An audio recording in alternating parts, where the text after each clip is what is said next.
जय हिंद, वंदे मातरम। दोस्तों, मैं आशुतोष आपके अपने YouTube channel JMD exam crack पे आप सभी का बहुत बहुत स्वागत करता हूं। BPSC की जो सीरीज़ चल रही थी उसी क्रम में हम कुछ प्रश्नों का श्रृंखला लेकर हाजिर हुए हैं।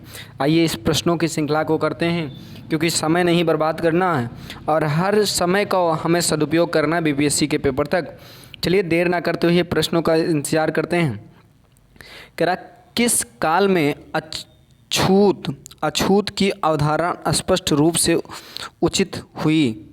क्या ऋग वैदिक काल में, उत्तर गुप्त काल में, या उत्तर वैदिक काल में, या धर्मशास्त्र काल में? तो आप सभी लोग जानते हैं धर्मशास्त्र काल में अछूत की अवधारणा स्पष्ट रूप से उचित हुई। अगला प्रश्न पूछ रहा है, ये BPSC में आया हुआ प्रश्न है।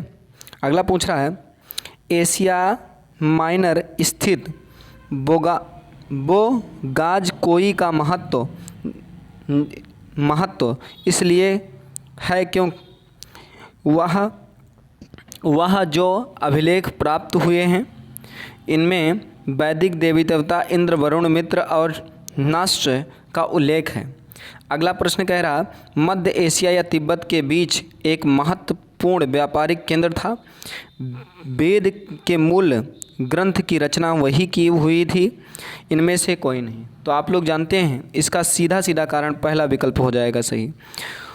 वहाँ जो अभिलेख प्राप्त हुआ उसमें वैदिक देवी देवता इंद्र, वरुण, मित्र और आदि का उल्लेख था। अगला प्रश्न पूछ रहा है, गायत्री मंत्र किस पुस्तक में मिलती है? ऋग्वेद में, यजुर्वेद में, उपनिषद में, भगवद गीता में? तो ऋग्वेद में गायत्री मंत्र 7वें मंडल में इसका उल्लेख है। ऋग्वेद में गायत्री मंत्र का उल्लेख है। अगला प्रश्न पूछा रहा है, जो कई बार पूछा गया प्रश्न है, पूछ रहा है कि न्याय दर्शन को प्रचारित किया था चाणक्य ने, गौतम बुद्ध ने, कपिल ने और जैमिनी ने। तो किसने किया था? आप सबको पता है, न्याय दर्शन को प्रभावित करने वाला गौतम ने किया था। अगला प्रश्न पूछ रहा है, प्राचीन भारत में निष्ठक से जाने जाते थे स्वर्ण आभूषण, गायें, तांबे के सिक्के, चांदी के सिक्के। तो किसके नाम से जानते थे? स्वर्ण आभूषण के नाम से निश्चक जाने जाते थे। अगला प्रश्न पूछ रहा है, क्या योग दर्शन के प्रतिपादक हैं पतंजलि, गौतम बुद्ध और जैस्मिनी या शंकराचार्य? तो आप लोग जानते हैं योग दर्शन पतंजलि की है। किसकी है? पतंजलि की। अगला प्रश्न पूछ रहा है, उपनिषद पुस्तकें हैं धर्म पर, योग पर, विधि पर, दर्शन पर? तो आप लोग जानते हो उपनिषद केवल दर्शनों पर आधारित पुस्तकें हैं। आइए अगले प्रश्न की बात करते हैं, और बात सुपर इम्पॉर्टेंट प्रश्नों की होगी। कह रहा है, ऋग्वेद कह रहा है, निम्नलिखित सूची एक को सूची 2 के साथ सुमेलित कीजिए और नीचे दिए गए कोड की सहायता से सही उत्तर को चुनिए। सूची 1 में वेद है और सूची 1 में उससे संबंधित ग्रंथ। ऋग्वेद से क्या है आप सबको पता है, स्रोत एवं प्रार्थनाएं हैं। क्या है? स्रोत एवं प्रार्थनाएं हैं। अगला प्रश्न पूछ रहा है, यजुर्वेद में क्या है? तो यजुर्वेद में कर्मकांड है। सामवेद में क्या है? संगीत के जनक हैं। अथर्ववेद में है तंत्र मंत्र हैं।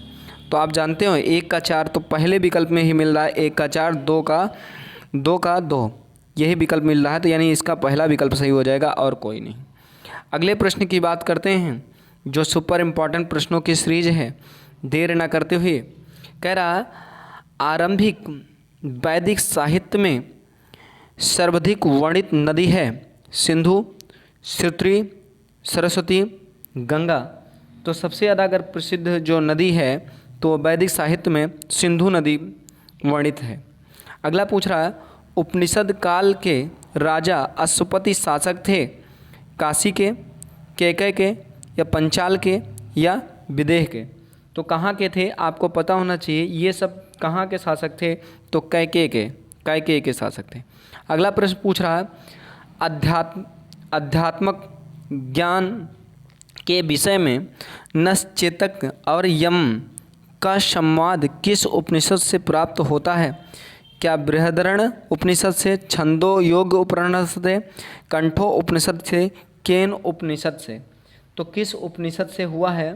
तो आप जानते हो किस उपनिषद से हुआ है? कंठप उपनिषद से हुआ है।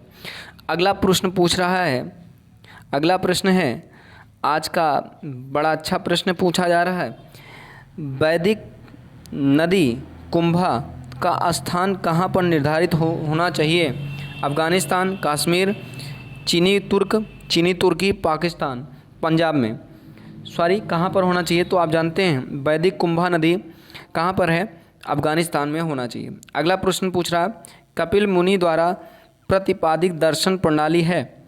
मर्मी, पूर्व मीमांसा, सांख्य दर्शन, न्याय दर्शन, उत्तर मीमांसा। तो आप सभी लोग जानते हैं कौन सी है? तो यह है सांख्यिक दर्शन है। कौन सी? सांख्यिक दर्शन। और अगला प्रश्न है, अगला प्रश्न पूछा जा रहा है, भारत के, ध्यान दीजिएगा, भारत के किस स्थान की खुदाई से लौह वस्तु के प्रचलन के प्राचीनतम प्रमाण मिले हैं? तक्षशिला, अतरंजी खेड़ा, कौशाम्बी, हस्तिनापुर। तो कहाँ से मिला है? अतरंजी खेड़ा से मिला है। अगले प्रश्न की बात करते हैं और सुपर इम्पोर्टेंट प्रश्नों की सीरीज चल जाते हैं। बात कर रहे हैं अगले प्रश्नों की। तो कह रहा निम्नलिखित में किसका संकलन ऋग्वेद पर आधारित है? कि यजुर्वेद, सामवेद, अथर्ववेद, इनमें से कोई नहीं। तो आप लोग जानते हैं सामवेद का जो है वह ऋग्वेद के संकलन पर आधारित है। अगला प्रश्न पूछ रहा है, निम्नलिखित में कौन सा प्रस्थान मत्रेय में शामिल है?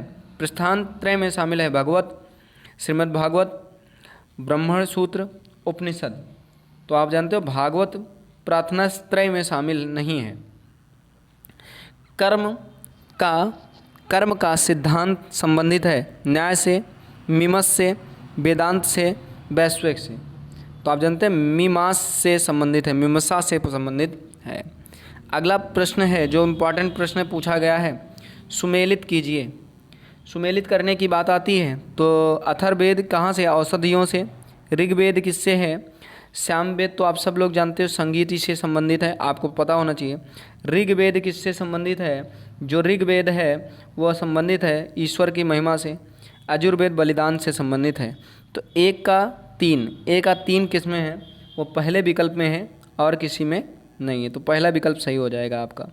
अगला प्रश्न पूछ रहा है, चरक संहिता नामक पुस्तक किस से संबंधित है? अर्थशास्त्र, राजनीति से, चिकित्सा से, धर्म से। तो आप सभी लोग जानते हैं चरक शास्त्र किससे संबंधित है? तो ये धर्म से संबंधित पुस्तक, चिकित्सा से संबंधित पुस्तक है। आइए अगले प्रश्न की बात करते हैं और अगले प्रश्नों को समझने का प्रयास करते हैं। क्वेश्चन नंबर 53 की बात करते हैं। कह रहा है यज्ञ संबंधित विधि विधान का पता चलता है ऋग्वेद से, सामवेद से, ब्राह्मण ग्रंथ से, यजुर्वेद से। तो यज्ञ संबंधित जो भी प्रावधान से पता चलता है वो यजुर्वेद से चलता है। अगला प्रश्न है, वैदिक युगीन सभा है क्या है? वो आगे बात करेगा। गांवों के व्यापारिक लोगों की संस्था, राज दरबार होता था, मंत्री परिषद थी, राज्य के समस्त लोगों की एक राष्ट्र सभा थी। तो आप सभी लोग जानते हैं ये मंत्री परिषद थी। क्या थी? मंत्री परिषद थी। अगला प्रश्न पूछ रहा है, वैदिक युग में प्रचलित लोकप्रिय शासन प्रणाली थी निरंकुश, गणतंत्र, प्रजातंत्र, वंशानुगति। तो आप जानते हो कौन सी थी? गणतंत्र थी। कैसी थी? गणतंत्र थी। अगले प्रश्न की बात करते हैं जो सुपर इम्पॉर्टेंट प्रश्न की सीरीज है। कह रहा सबसे प्राचीन वेद कौन सा है? ऋग्वेद, यजुर्वेद, सामवेद, अथर्ववेद। तो सबसे प्राचीनतम वेद जो है वो आपको पता है ऋग्वेद है। कौन सा? ऋग्वेद। अगला प्रश्न है, निम्नलिखित में से कौन सा भारतीय दर्शन की आरंभ विचारधारा है? सांख्य, वैश्विक, मीमांस, योग्य। तो कौन सी है? आप सब पता है सांख्य। कौन सी है? सांख्य है। अगला प्रश्न पूछ रहा है, सांख्य, योग, न्याय, वैश्विक, मीमांस, यौम, वेदांत, इन 6 भिन्न दर्शन भारतीय दर्शनों की स्पष्ट रूप से अभिव्यक्ति हुई वैदिक युग में, गुप्त काल में, कुषाण काल में, मौर्य काल में। तो कहाँ पर हुई? आप सबको पता है वैदिक काल में हुई। कहाँ पर हुई? वैदिक काल में। आइए अगले प्रश्नों पर चलते हैं और आज का ये सुपर लास्ट प्रश्न, सेकंड लास्ट प्रश्न है। देर ना करते हुए समझते हैं इनकी बात। कह रहा निम्नलिखित में वह दस्तकारी कौन है जो आर्य द्वारा व्यवहार में नहीं लाया गया था? धृत भांडार या आभूषण या गढ़ीगिरी या लुहांग? तो कहाँ की थी आप तो जानते हैं, लुहागिरी थी। अगला कह रहा सुमेलित कीजिए। उपनिषद दिया है और संबंधित वेद दिया है। अथर्ववेद का संबंध किससे है? ऋग्वेद से है। धनुर्वेद का संबंध किससे है? तो यजुर्वेद से है। गंधर्व वेद का संबंध किससे है? सामवेद से। और शिल्प या अथर्ववेद का अर्थशास्त्र से। आपका पहला विकल्प सही हो जाएगा। आपको ये प्रश्नों की सीरीज कैसी लगी कमेंट करके हमें ज़रूर बताइएगा, ताकि हमें भी ऐसे ही वीडियो बनाने के लिए प्रोत्साहन मिलता रहे। और ऐसे ही वीडियो को पाने के लिए चैनल से अवश्य जुड़ें। मिलते हैं नेक्स्ट वीडियो में, तब तक के लिए जय हिंद, वंदे मातरम। दोस्तों अपना बहुत बहुत ख्याल रखिएगा।